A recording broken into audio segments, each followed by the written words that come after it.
संख्या में माताएं बहनें, वन विभाग के डीएफओ अनुपम शर्मा जी और सभी उपस्थित बंधु। आदरणीय वीर गौतम जी ने जो बातें कही है वो हम सब की अंतरात्मा को झकझोरने के लिए कही, क्योंकि इस समय सिर्फ हमारे गांव में नहीं, देश में नहीं, दुनिया के सामने एक संकट है जलवायु परिवर्तन का। तो जलवायु के परिवर्तन का ही असर है कि जुलाई में ही जो मूसलाधार पानी वर्षा करता था, आज 1 महीना बीत गया और तो लोग पानी का इंतजार कर रहे हैं। कहीं ज्यादा वर्षा है और कहीं कम वर्षा है। यदि ऐसे ही चलेगा तो आने वाली पीढ़ी के लिए एक गंभीर संकट पैदा हो सकता है। और इसलिए प्रधानमंत्री जी ने आह्वान किया, एक पेड़ माँ के नाम, माँ के से जोड़ने का काम इसलिए किया कि धरती पर कोई ऐसा आदमी नहीं है जिसकी माँ नहीं।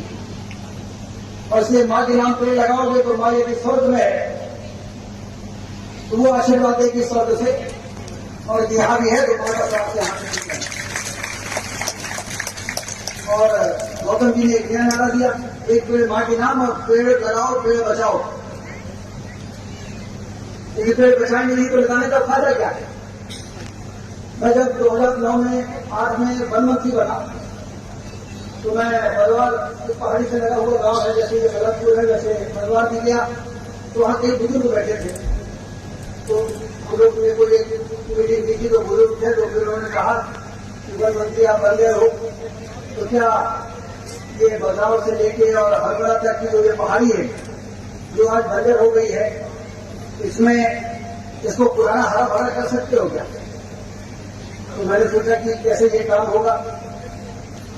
फिर हमने सोचा कि सबसे साइंटिफिक तरीके से वृक्षारोपण वन विकास विभाग करता है, तो हमने वन विकास विभाग के एमडी को बुलाया, एसीएस फॉरेस्ट को बुलाया। हमने कहा कि 9000 एकड़ जमीन जो जंगल से लगी हुई पहाड़ जहां जहां पर फॉरेस्ट समाप्त हो गया है, ये वन विकास निगम को दे दिया जाए और वन विकास निगम इसमें वृक्षारोपण करे, जिससे उसकी गारंटी हो जाए कि ये बड़ा होगा।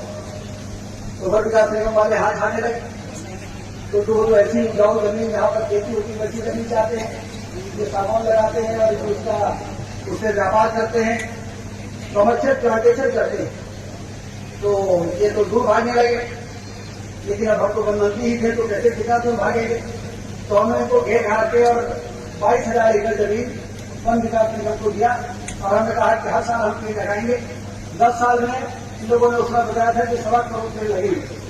तो हमने कहा 1.25 करोड़ पेड़ लगेंगे और वन विकास विभाग वाले देखेंगे कि आने वाले 15-20-25 सालों में वैसे ही जंगल बच जाएगा जैसा जंगल याद हुआ था।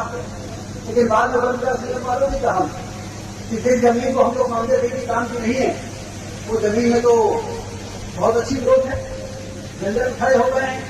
2010, 11, 12 में जो प्लांटेशन हुआ, आज वहां पे हिरण वगैरह घूमने लगे हैं, तो पुराना वैभव, पुरानी हरियाली वापस आ रही है। तो जहां पर हरियाली आती है, वास्तव में धरती का श्रृंगार है वृक्षारोपण। वृक्षारोपण से न सिर्फ धरती का श्रृंगार होता है बल्कि हमको ऑक्सीजन देती है, प्राणवायु।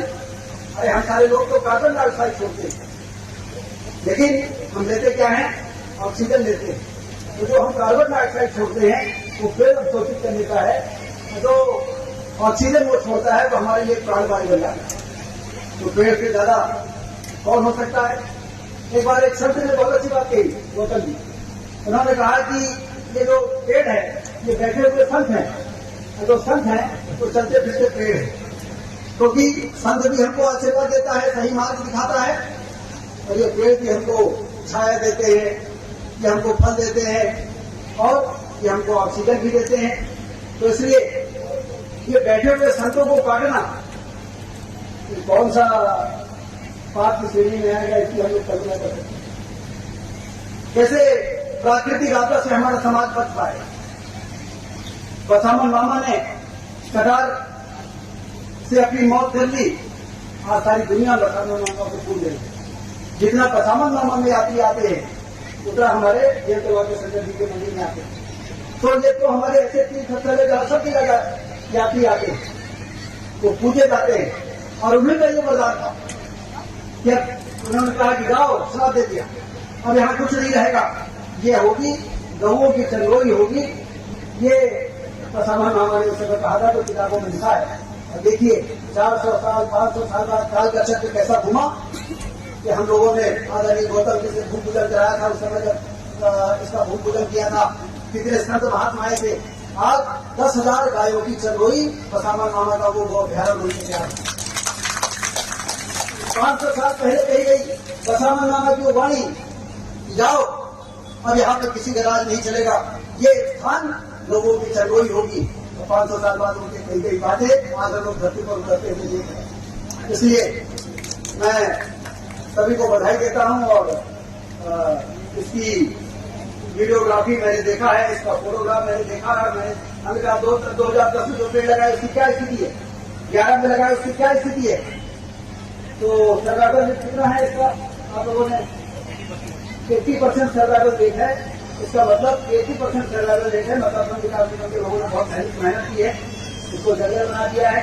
अब एक दिन हम लोग हेलीकॉप्टर से गौतम जी के साथ पूरा हवाई सर्वे करेंगे कि कहाँ कहाँ पेड़ लगाया था और कहाँ से पहले क्या था और कैसा, और जिससे ये हौसला बढ़ता है।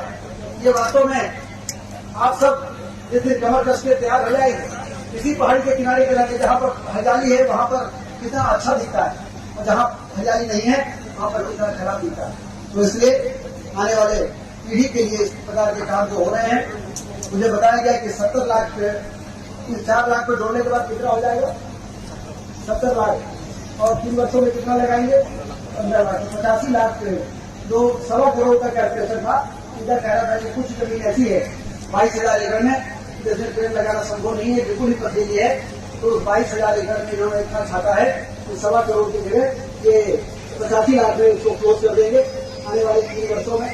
तो और इसका बजट बढ़ाते जाइएगा, क्योंकि 2010 में हम वन मंत्री से बहुत तेजी से पेड़ लग रहे थे, जब हल गए फिर हमारी सरकार